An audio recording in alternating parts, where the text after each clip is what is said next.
En este segmento usted aprenderá algunas frases en celtal que le permitirá acrecentar su vocabulario. En especial, fue realizado para aquellas personas que le interesan aprender la lengua celtal. Bien, comencemos. Bin Abiil. Bin Abiil. ¿Cómo te llamas? Antun Biil. Antun Biil. Antonio es mi nombre. Haat bin Abiil. Haat bin Abiil. ¿Tú cómo te llamas? Hoon Petul Biil. Hoon Petul Biil. Yo me llamo Pedro.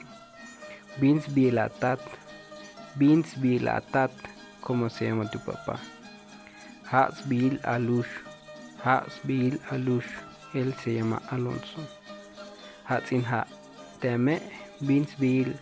Hatsin Teame Bins Bil. ¿Y tu mamá cómo se llama?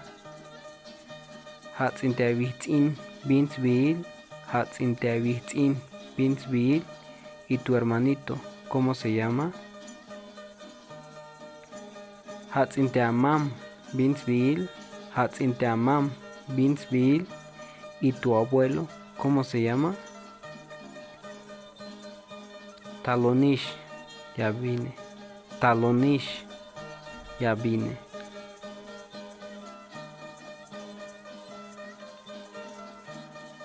Talonme tapisilik. Talonme tapisilik.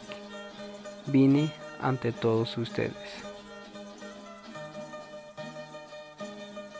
Lame Ochan. Lame Ochan. Ven, entra o pásale. Juklan, siéntate. Juklan, siéntate.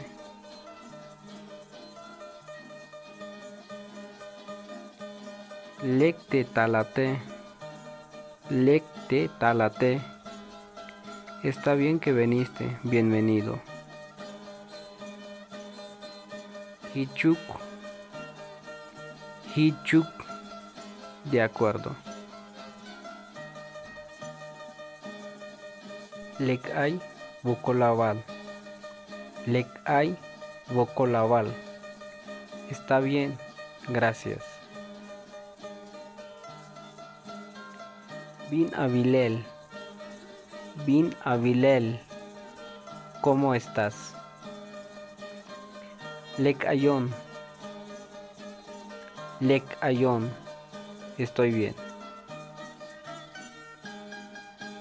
Banti Yashbat. Banti Yashbat. ¿A dónde vas? Yashbontah Kautik. Yashbontah Kautik. Voy a mi milpa. Bin Util Stohol. Bin Util Stohol. ¿Qué precio tiene?